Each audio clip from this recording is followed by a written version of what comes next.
Good morning. Complex analysis में unit second start कर रखा था हमने और क्वेश्चंस कर रहे थे और इसके बाद एक थ्योरम की थी कल। थ्योरम क्या थी? कॉची समाकल प्रमेय। तो उसके बाद आज है कॉची गुरसा प्रमेय। कॉची गुरसा या गुरसा प्रमेय, कॉची गुरसा प्रमेय या कॉची की मूल प्रमेय, कॉची मूल प्रमेय। तो कॉची गुरसा प्रमेय या कॉची की मूल प्रमेय, ये एक ही प्रमेय का नाम है कि कॉची गुरसा प्रमेय या कॉची मूल प्रमेय। तो कॉची मूल प्रमेय है क्या? तो कल हमने देखा था कॉची समाकल प्रमेय। कॉची समाकल प्रमेय क्या थी? कॉची समाकल प्रमेय। कॉची समाकल प्रमेय क्या थी? कि कोई जी एक से संबद्ध प्रदेश यानी कोई क्षेत्र है, जी एक से संबद्ध प्रदेश है और हमें मान निकालना हो यदि C F Z D Z का, तो इसका मान क्या होगा? इसका मान कॉची समाकल प्रमेय क्या बोलती है कि यदि ये फलन एफ जेड क्या हो? विश्लेषिक हो। पहली कंडीशन कि फलन एफ जेड क्या हो? विश्लेषिक हो। विश्लेषिक क्या हो? फलन एफ जेड। तो एफ जेड विश्लेषिक हो। और दूसरी कंडीशन एफ डैश जेड क्या हो? सतत हो। एफ डैश जेड क्या हो? सतत हो। तो इसका मान क्या आएगा? समाकलन का मान 0 आएगा। 0 कब आएगा? यदि एफ जेड विश्लेषिक हो और एफ डैश जेड सतत हो तो इसका मान क्या आएगा? 0 आएगा। आज हम क्या देख रहे हैं? आज हम देख रहे हैं कॉची गुरसा प्रमेय। तो कॉची गुरसा प्रमेय क्या बोलती है? कॉची गुरसा प्रमेय ये बोलती है कि यदि इस समाकलन का मान ज्ञात करना हो, समाकलन C F Z D Z का मान ज्ञात करना हो और फलन एफ जेड केवल विश्लेषिक दे रखा हो, फलन एफ जेड केवल विश्लेषिक दे रखा हो इस एक से संबद्ध प्रदेश जी में, तब भी इस समाकलन C F Z D Z का मान क्या आएगा? 0 आएगा। कॉची समाकल प्रमेय क्या बोलती है कि फलन एफ जेड विश्लेषिक हो और एफ डैश जेड सतत हो तो इस समाकलन का मान 0 आएगा। लेकिन कॉची गुरसा प्रमेय या कॉची की मूल प्रमेय क्या बोलती है कि यदि फलन एफ जेड विश्लेषिक फलन भी है और चाहे एफ डैश जेड सतत नहीं है, पहली कंडीशन ही फॉलो कर रही है, तो इसका मान क्या आएगा? समाकलन का मान क्या आएगा? 0 आएगा। यदि फलन एफ जेड ही विश्लेषिक है इस एक से संबद्ध प्रदेश जी में, तो समाकलन C F Z D Z का मान 0 आएगा। ये क्या है? कॉची गुरसा प्रमेय। तो इसका स्टेटमेंट लिखते हैं कॉची गुरसा प्रमेय का।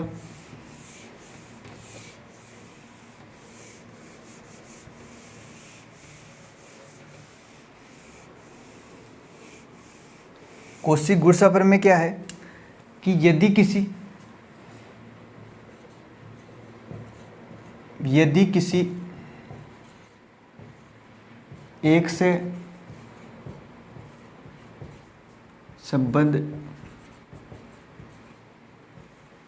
प्रदेश, यदि किसी एक से संबद्ध प्रदेश जी में फलन एफ जेड विश्लेषिक है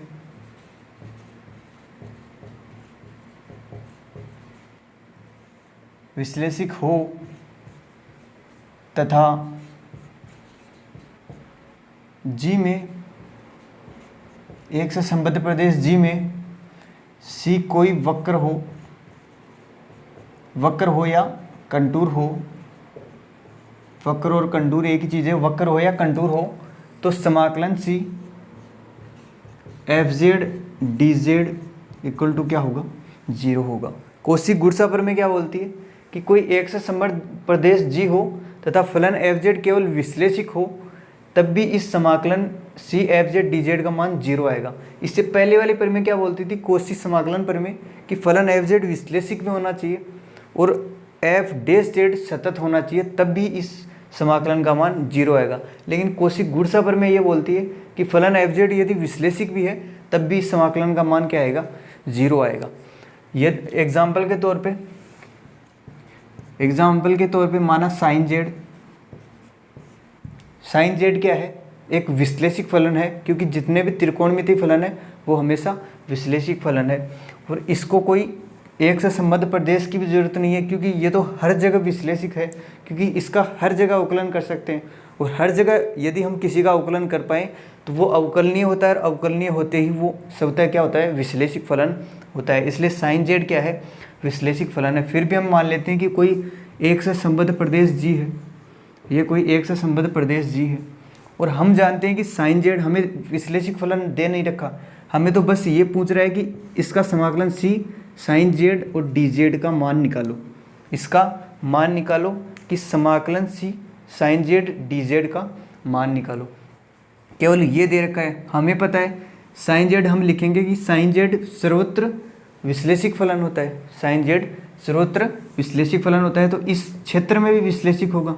ये पूरे क्षेत्र का कोई क्षेत्र है, छोटा क्षेत्र है, तो यहाँ तो विश्लेषिक होगा ही होगा, क्योंकि ये साइन जेड क्या होता है, सर्वत्र विश्लेषिक होता है। यहाँ लिखेंगे सर्वत्र विश्लेषिक है। अतः सर्वत्र विश्लेषिक फलन है तो कोशिक गुणसा प्रमेय से इसका मान क्या आएगा, समाकलन c sine z D Z equal to 0। इस समाकलन यदि करेंगे इसका मान क्या आएगा, 0 आएगा। तो इसका मान क्या लिख देंगे, 0 लिख देंगे। इसी प्रकार यदि सी ई की पावर जेड का मान निकालना हो तो इसका मान भी क्या आएगा, 0 आएगा। इसका मान भी क्या आएगा, 0 आएगा। इसी प्रकार कोई बहुपद फलन हो कि समाकलन जेड स्क्वायर हो, इसका मान निकालना हो डी जेड, तो इसका मान भी क्या आएगा, 0 आएगा। इसी प्रकार समाकलन 1/z हो, इसको यदि आई माने, और डी जेड हो तो इसका मान भी क्या आएगा, 0 आएगा, क्योंकि 1/z एक बहुपद फलन है, और बहुपद फलन सर्वत्र विश्लेषिक फलन होते हैं। और जेड स्क्वायर भी एक बहुपद फलन है, और बहुपद फलन क्या होते हैं, विश्लेषिक फलन होते हैं। इसलिए विश्लेषिक फलन होते हैं तो कोशिक गुणसा प्रमेय क्या बोलती है कि यदि विश्लेषिक फलन है एफ जेड, ये एफ जेड विश्लेषिक फलन है, तो यदि समाकलन C F Z D Z का मान निकालना हो तो उसका मान क्या आएगा, 0 आएगा। ज़्यादा कैलकुलेशन करने की जरूरत नहीं है, कोशिक गुणसा प्रमेय से उसका सीधा मान क्या कर देंगे, 0 कर देंगे, यदि फलन उसका एफ जेड विश्लेषिक फलन होगा तो यहाँ से फलन एफ जेड विश्लेषिक होते ही उसका मान क्या आ जाएगा, उसका मान क्या आ जाएगा, 0 आ जाएगा। तो इससे पहले देखिए थी कोशिश समाकलन प्रमेय। कोशिश समाकलन प्रमेय क्या थी कि कोई फलन एफ जेड विश्लेषिक होना चाहिए और एफ डैश जेड सतत होगा, तभी उस समाकलन का मान 0 आएगा। लेकिन कोशिक गुणसा प्रमेय उसके बाद आई गुणसा प्रमेय, तो वो क्या बोलती है कि यदि कोई फलन एफ जेड विश्लेषिक फलन है तो फिर यदि समाकलन का मान निकालोगे तो भी वो 0 मान दे देगी। तो इसके आगे हम जब भी एग्जाम्पल सोल्व करेंगे तो यदि समाकलन का यदि इसका मान निकालना हो तो हम कोशिक गुणसा प्रमेय ऐसे नहीं लिखेंगे वहाँ की कोशिक गुणसा प्रमेय से, केवल ये लिखेंगे कोशिक समाकलन प्रमेय से। चाहे हम कोशिक गुणसा प्रमेय लगाएं लेकिन वहाँ नाम ये लिखेंगे कि कोशिक समाकलन प्रमेय से। ठीक है, इसके आगे देखते हैं, 1-2 टॉपिक और है, फिर करेंगे हम क्वेश्चंस, और क्वेश्चंस के बाद थोड़े क्वेश्चंस है, क्वेश्चंस के बाद क्या है, थोड़ी थ्योरम्स है, फिर थ्योरम सोल्व करेंगे। तो यहाँ से ये कोशिक गुणसा प्रमेय, इसका प्रूफ हमें करना है नहीं। प्रूफ यदि इसका पूछेगा एग्जाम में तो कोशिक समाकलन प्रमेय वाला ही हम प्रूफ करेंगे इसका। तो यहाँ से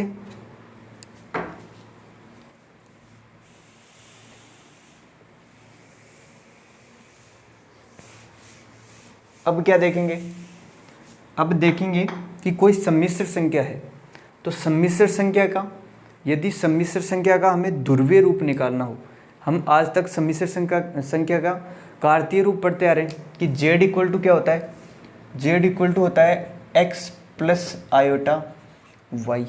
z इक्वल टू क्या होता है, x प्लस आयोटा y, जहाँ x तो क्या है, रियल पार्ट ऑफ z है, रियल पार्ट ऑफ z तो क्या है, x, और इमेजिनरी पार्ट ऑफ z क्या है, y।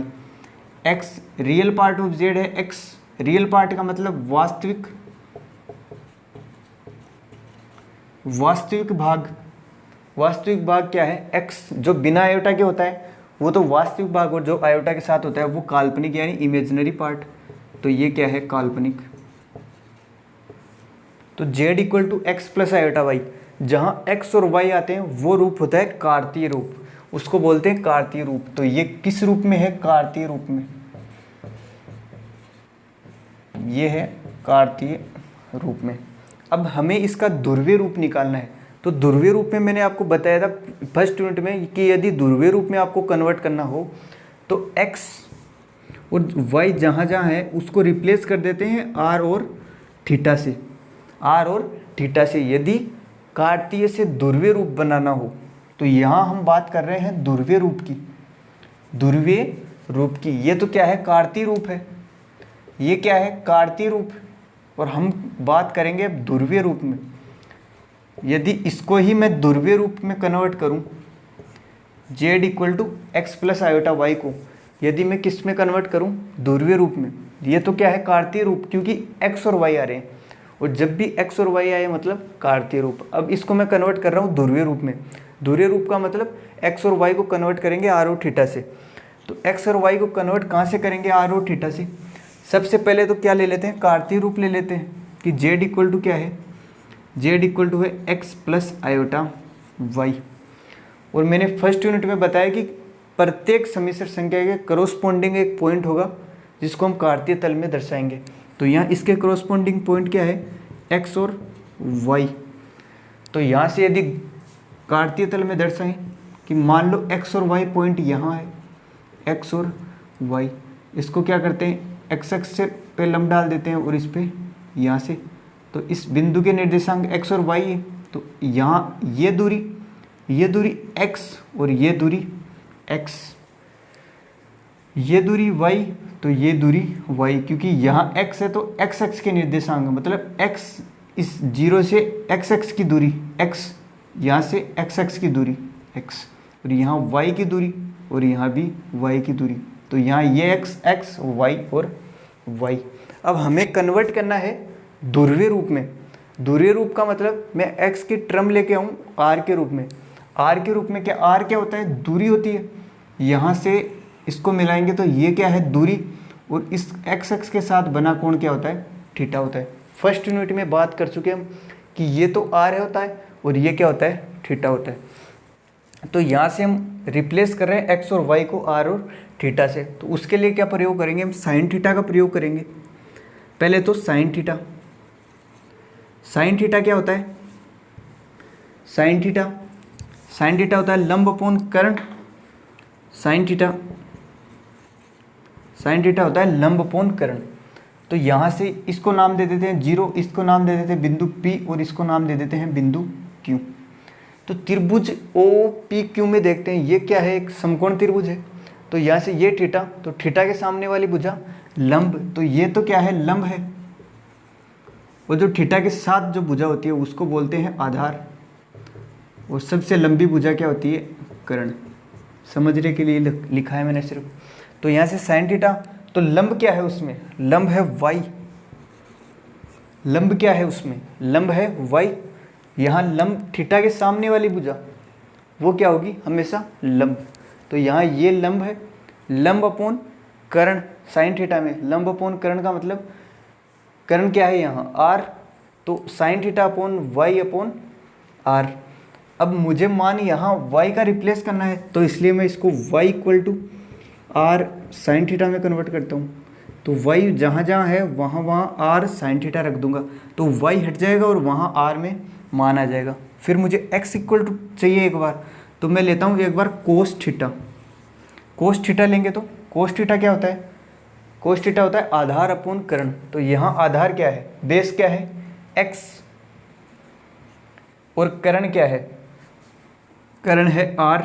तो यहाँ से x इक्वल टू करूँ तो r कोस थीटा, और वैसे भी x इक्वल टू होता है r कोस थीटा और y equal to r sine theta होता है। तो यहाँ से क्या करेंगे? जहाँ जहाँ x है वहाँ वहाँ तो r कोस थीटा रख देंगे इस सम्मिश्र संख्या में। और ये सम्मिश्र संख्या का कौन सा रूप है? ये सम्मिश्र संख्या का है कार्तीय रूप।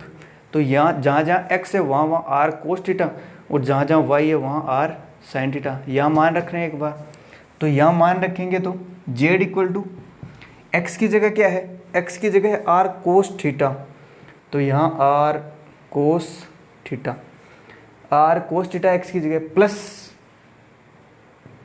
आयोटा, और y की जगह क्या है, y की जगह है आर साइन थीटा, तो आर साइन थीटा। फिर इसको आगे सोल्व करेंगे, तो आगे सोल्व कर रहे हैं, इसको आगे सोल्व कर रहे हैं तो देखा कि r इन दोनों में क्या है, कॉमन है, तो r कॉमन लेंगे तो यहाँ बचेगा कोस थीटा और प्लस आयोटा यहाँ बचा साइन थीटा, यहाँ z इक्वल टू आर। फिर cos theta plus iota sine theta, cos theta plus iota sine theta, तो कोस थीटा और प्लस आयोटा साइन थीटा क्या होता है, cos theta plus iota sine theta होता है ई की power iota theta. Cos theta plus iota sine theta क्या होता है, ई की पावर आयोटा थीटा। तो ये क्या हुआ, ये है ई की पावर आयोटा थीटा, तो ये हुआ ई की पावर आयोटा थीटा, और ये क्या है, ध्रुवीय रूप है। यहाँ भी z इक्वल टू है x प्लस आयोटा वाई है, और यहाँ भी z equal to R E की पावर आयोटा थीटा है। ये तो है कार्तीय रूप, और ये क्या है, समीकरण एक क्या है, ध्रुवीय रूप। ध्रुवीय रूप क्यों है, क्योंकि यहाँ x और y हट गया और x और y की जगह r और थीटा आ गया, तो यहाँ r और थीटा है, तो ये क्या है, ध्रुवीय रूप। तो z equal to X plus iota Y भी होगा और z equal to R E की पावर आयोटा थीटा भी होगा। ये याद रखना है कि z इक्वल टू क्या होता है, आर ई की पावर आयोटा थीटा। अब इसके निर्देशांक की बात करें तो जिस प्रकार इसके निर्देशांक क्या थे, x और y, तो इसके निर्देशांक यदि ध्रुवीय रूप में दर्शाने हो तो इसके निर्देशांक होंगे r और थीटा। इसके निर्देशांक क्या होंगे, r और थीटा, और इसके क्या है, x और y। हम देख रहे हैं सम्मिश्र संख्या। सम्मिश्र संख्या होती है z equal to X plus iota y। ये कार्तीय रूप है, हम इसको ध्रुवीय रूप में कन्वर्ट कर रहे हैं। ध्रुवीय रूप में कन्वर्ट करने के लिए x और y को रिप्लेस कर देते हैं r और थीटा से। तो x इक्वल टू क्या होता है, r कोस थीटा, और y equal to r sine theta. इस कार्तीय रूप वाले में मान रख दिए, मान रखते हैं z इक्वल टू क्या आया, r ई की पावर आयोटा थीटा, और ये क्या है, z का ध्रुवीय रूप। तो ये याद रखना है कि z इक्वल टू r ई की पावर आयोटा थीटा, जिसमें के यदि निर्देशांक दर्शाएंगे तो वो आएंगे r और थीटा आएंगे। ठीक है, इसके बाद ये याद रखना है ध्रुवीय रूप। तो यहाँ से इसके बाद हम देखेंगे वर्त का समीकरण क्या होगा। वर्त का समीकरण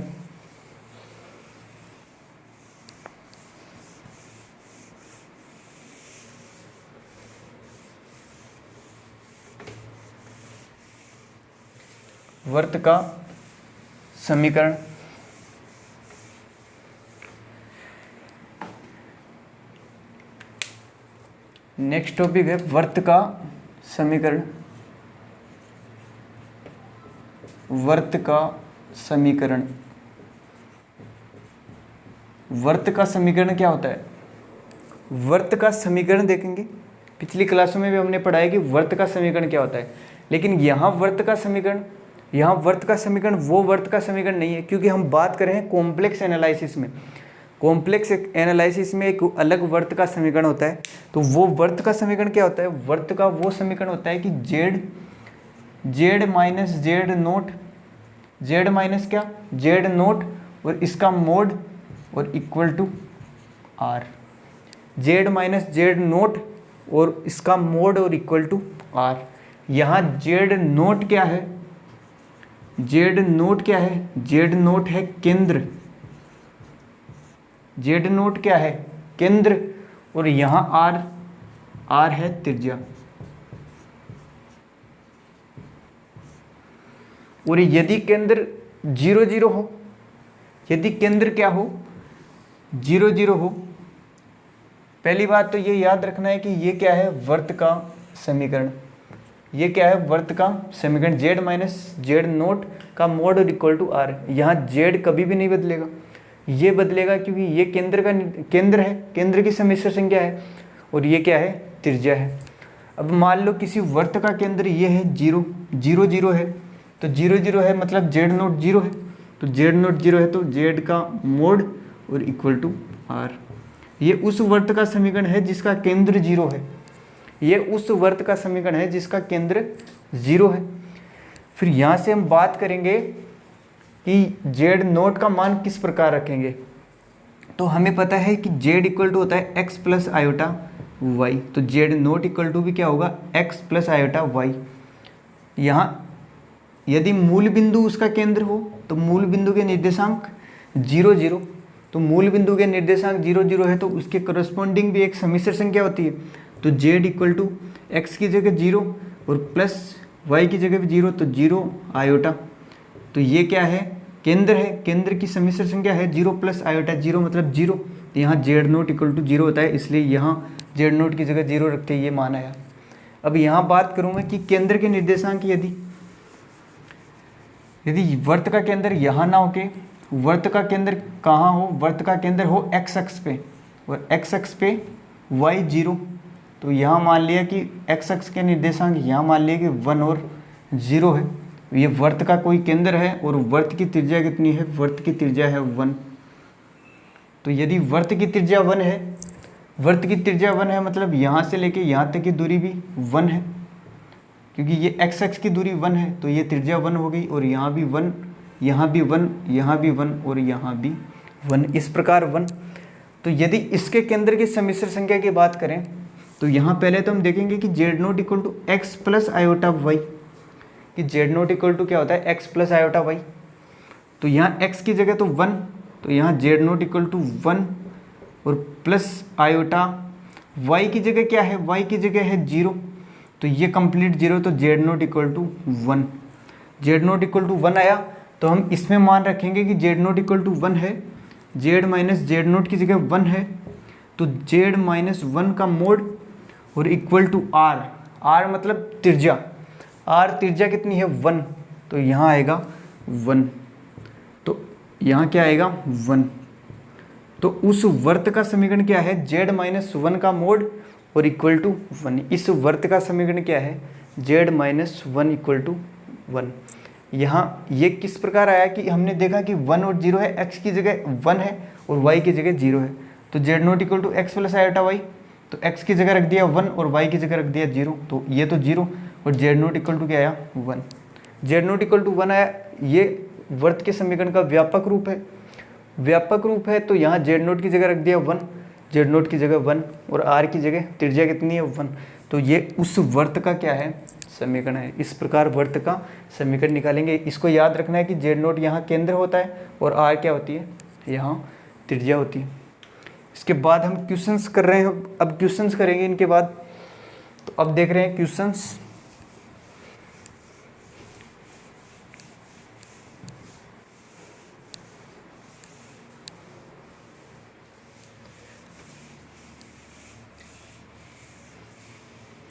अब देखते हैं कि example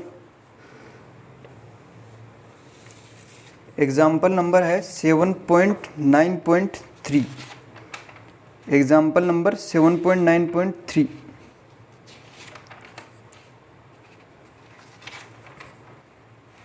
example number 7.9.3। Example number 7.9.3। Example 7.9.3 book का है 7.9.3। एग्जाम्पल क्या है, समाकलन सिद्ध करना है हमें। सिद्ध क्या करना है कि समाकलन c 1/z dz 1/z dz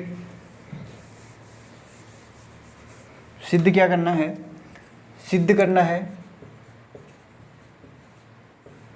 कि समाकलन c 1/z और dz, ये c इसके साथ नहीं है, c इसके नीचे, और ये dz इक्वल टू क्या होता है, इक्वल टू होता है -पाई आयोटा और या पाई आयोटा। पूरा क्वेश्चन है कि यदि c एक, जहाँ यदि c एक -1 से 1 तक वास्तविक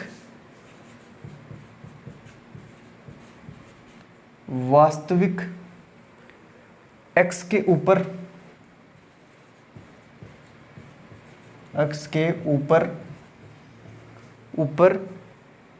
तथा नीचे एक अर्धवर्तीय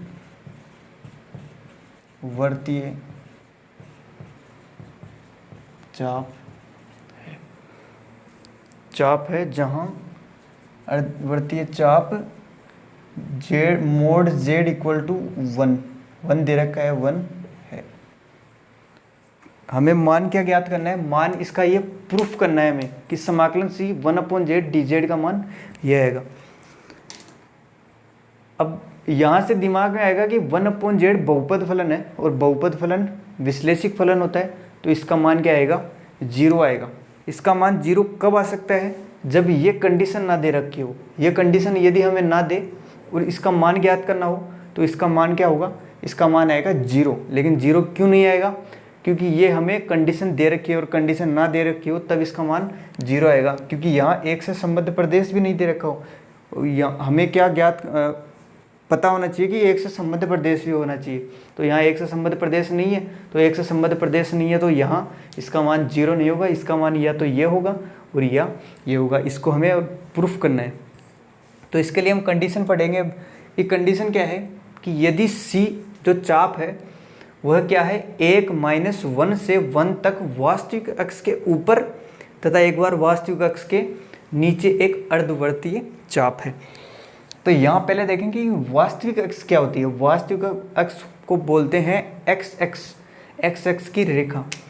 तो ये क्या है? x एक्स की रेखा और ये क्या है? y एक्स की रेखा। तो इसको तो बोलते हैं वास्तविक x और ये क्या है? ये है काल्पनिक x।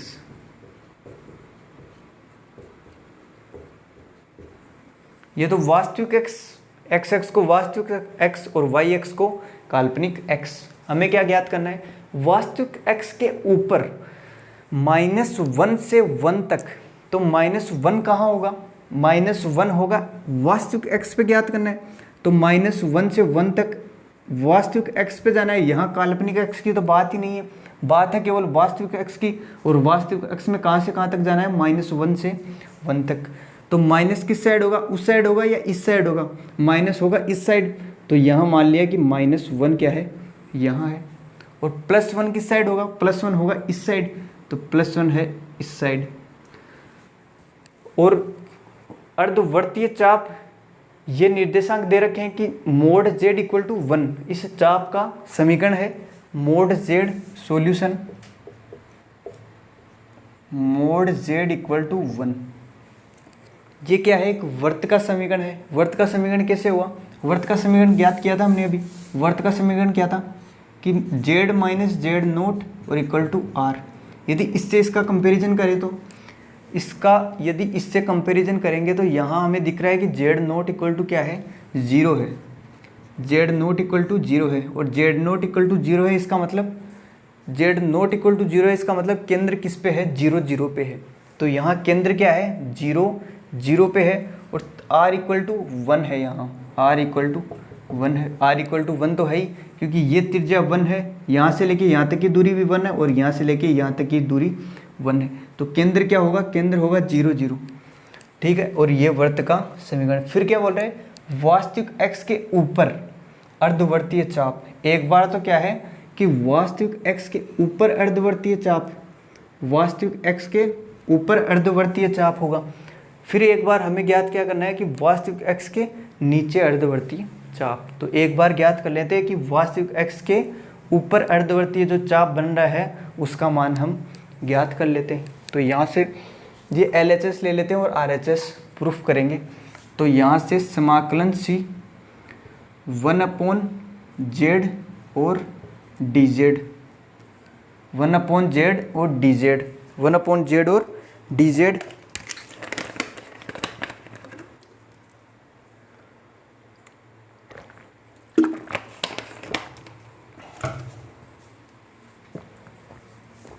LHS ले लिया और अब क्या ज्ञात करेंगे, RHS ज्ञात करेंगे। तो यहाँ Z की जगह अब ये किस रूप में है, ये है ध्रुवीय रूप में है। तो ध्रुवीय रूप में Z इक्वल टू क्या था, सम्मिश्र संख्या क्या थी, ध्रुवीय रूप में Z इक्वल टू क्या था, ध्रुवीय रूप में Z इक्वल टू था R e की पावर आयोटा थीटा। अभी ज्ञात किया था कि Z equal to R e की पावर आयोटा थीटा।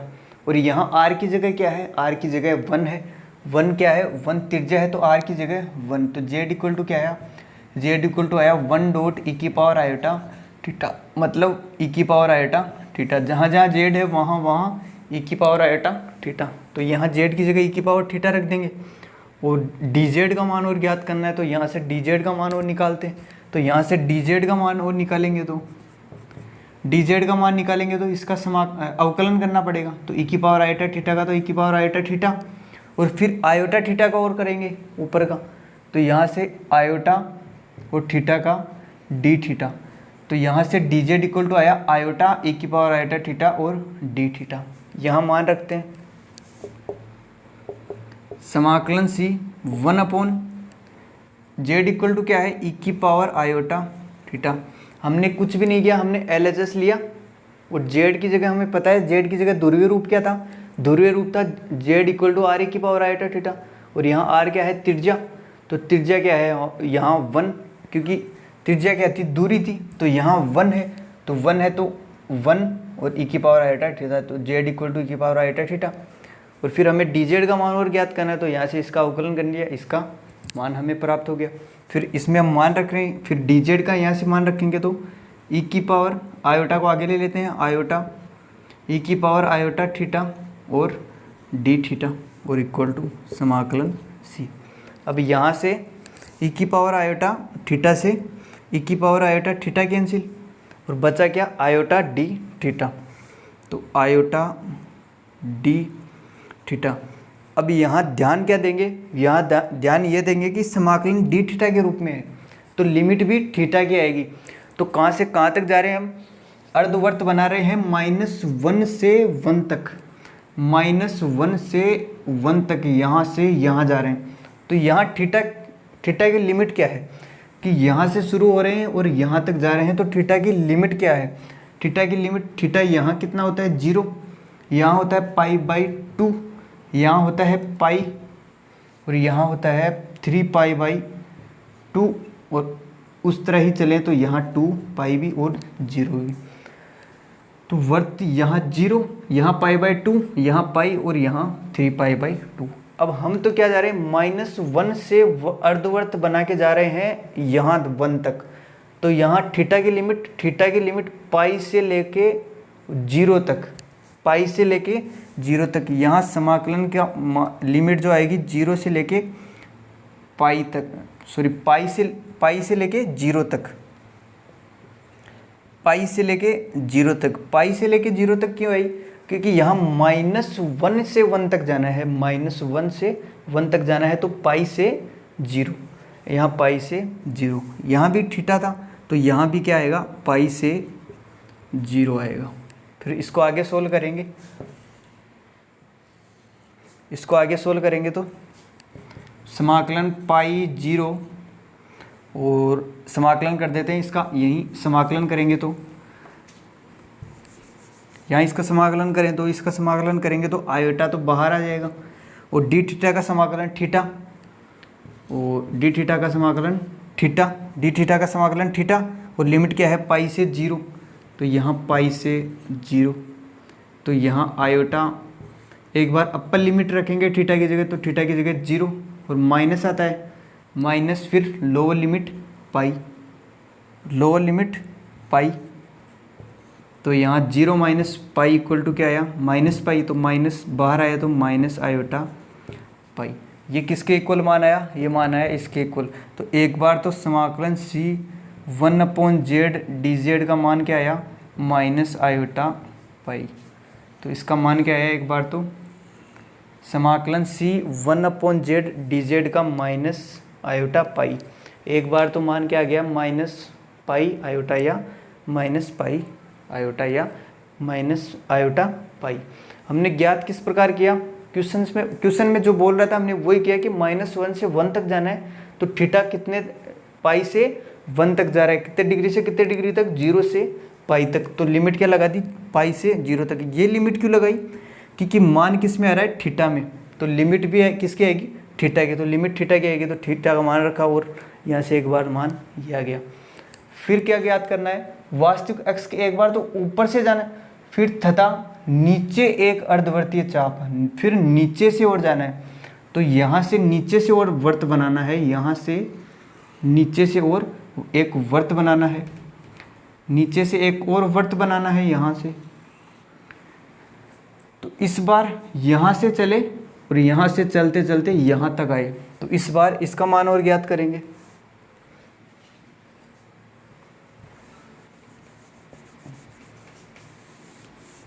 यहाँ क्या था, यहाँ था पाई, यहाँ 3π/2, 3π/2। एक बार तो मान आया ये। अब एक बार नीचे वास्तविक अक्ष के नीचे से जा रहे हैं अर्धवृत्त बना के, तो 1 से लेके -1 तक, 1 से -1 तक। तो यहाँ यदि सी लिखना चाहिए पहले वाले में, तो पहले वाले में क्या था, -1 से 1 तक मान ज्ञात कर रहे थे हम, -1 से 1 मान ज्ञात करे, तो यहाँ तो सी रहने देते हैं एक बार। फिर उसका मान ज्ञात करते हैं कि नीचे से जा रहे हैं 1 से -1, या -1 से जाना है वास्तविक अक्ष के ऊपर। अच्छा, -1 से 1 तक ही जाना है एक्स अक्ष के ऊपर, वास्तविक अक्ष के ऊपर भी और वास्तविक अक्ष के नीचे भी। तो इस बार जाएंगे, इस बार भी जाएंगे -1 से 1 तक, लेकिन नीचे से होके, क्योंकि तथा नीचे, तो इस बार की कंडीशन नीचे से, मतलब -1 से 1 तक। तो समाकलन C 1/z dz। यहाँ एक बार क्या ज्ञात किया, यहाँ वास्तविक x के ऊपर, यहाँ वास्तविक x के ऊपर से ही तो गए थे अर्धवृत्त बना के, और यहाँ वास्तविक x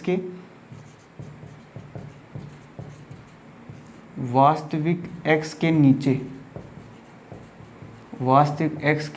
नीचे, तो इसका मान ज्ञात करेंगे। तो 1/z की जगह तो पहले वाला ही z क्या था, e⁻i⁻θ, तो 1/e⁻i⁻θ, और dz की जगह e⁻i⁻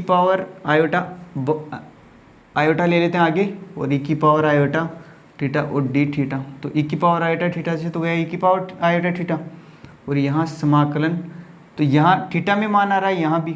तो अब थीटा की लिमिट क्या आएगी, अब नीचे ज्ञात कर रहे हैं वास्तविक x के, तो -1 से लेके 1 तक ही जाना है, -1 से 1 तक ही जाना है, या तो ऊपर से जाओ और या फिर नीचे से जाओगे तो भी -1 से 1 तक। तो इस बार भी नीचे की ओर जा रहे हैं, नीचे से जा रहे हैं, तो नीचे से जा रहे हैं तो -1 से 1 तक जाना है। तो इस बार यहाँ से लेके यहाँ तक जाना है, मतलब -1 से 1 तक नीचे से जाना है इस बार, और पहले गए थे ऊपर से इस तरह। इस बार भी -1 से 1, तो थीटा पाई से लेके और 2π तक, यहाँ तक। तो पाई से लेके लिमिट क्या आई थीटा की, पाई से 2π, तो यहाँ इसकी लिमिट आई पाई से 2π। लिमिट ये क्यों आई, क्योंकि वास्तविक x के नीचे जाना है हमें -1 से 1 तक। क्वेश्चन में दे रखा है, तो यहाँ पाई होता है, और यहाँ इस तरफ से जाएंगे तो 2π। यदि इस तरफ से जा रहे होते पहले, तो पाई से 0 गए थे, तो इस तरफ से जाएंगे तो पाई से 2π। तो लोअर लिमिट पाई और अपर लिमिट 2π। तो यहाँ कट किया तो क्या बचा, आयोटा और dθ। फिर आयोटा को बाहर लेंगे और अंदर क्या बचा, dθ, और dθ का समाकलन थीटा, और लिमिट क्या है, पाई से 2π। एक बार क्या करेंगे, अपर लिमिट, और एक बार लोअर लिमिट।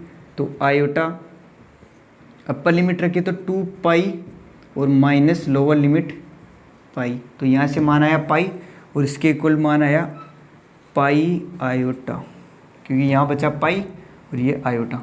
तो इस बार क्या आया, समाकलन C 1/z dz का मान आया पाई आयोटा। यदि वास्तविक x के नीचे से गए तो, इसका मान क्या आया, इसका मान आया पाई आयोटा। और एक बार ज्ञात किया तो मान क्या आया, -पाई आयोटा। क्या किया हमने, इसका मान गया, ये प्रूफ करना था हमें, प्रूफ करना था। तो जेड इक्वल टू क्या होता है, यहाँ से वर्त के समीकरण से कंपैरिजन किया तो यहाँ जेड नोट हमें दिखाई नहीं दे रहा, मतलब जीरो है वो, तो Z naught equal to zero और आर इक्वल टू 1। तो आर की जगह क्या आया 1, क्योंकि इस साइड क्या होता है उसमें आर। फिर यहाँ हमें जेड की और चाहिए, तो जेड का ध्रुवीय रूप क्या होता है, Z equal to R E की पावर आयोटा थीटा, और जेड इक्वल टू यहाँ आर त्रिज्या है तो आर त्रिज्या 1, तो ई की पावर आयोटा थीटा ही बचा केवल। तो यहाँ मान रखा, एक बार वास्तविक एक्स के ऊपर से जाना है, वास्तविक एक्स के ऊपर से जाना है, लेकिन -1 से 1 तक जाना है। वास्तविक एक्स के ऊपर से जाना है -1 से 1 तक, तो -1 से 1 तक जा रहे हैं इसमें, लेकिन मान थीटा में आ रहा है, इसलिए थीटा की लिमिट रखेंगे। तो थीटा की लिमिट यहाँ क्या होती है, थीटा की लिमिट यहाँ पाई होती है, यहाँ 0, तो -1 से 1 तक जाना है तो पाई से 0, तो इसलिए पाई से 0, और यहाँ कैलकुलेशन सोल्व करी तो माइनस आयोटा पाई। और इस बार वास्तविक x के नीचे से जाना है, क्योंकि एक बार ऊपर से जाना है तथा एक बार नीचे से, तो इस बार भी -1 से 1 तक तो जाना है, लेकिन वास्तविक x के नीचे की तरफ से, तो 1 से 1 तक जाना है नीचे से, वास्तविक x के नीचे से, तो -1 से 1, तो यहाँ थीटा की लिमिट पाई, और यहाँ इस तरफ से आएंगे तो यहाँ 2 पाई, तो पाई से 2 पाई, और फिर मान ज्ञात किया तो क्या आया, एक बार तो पाई आयोटा, तो इसका मान आया पाई आयोटा एक बार तो, और एक बार क्या आया -पाई आयोटा। तो ये क्या हो गया, प्रूफ हो गया। इसके आगे के एग्जाम्पल करेंगे नेक्स्ट क्लास में, तब तक tata bye bye, see you.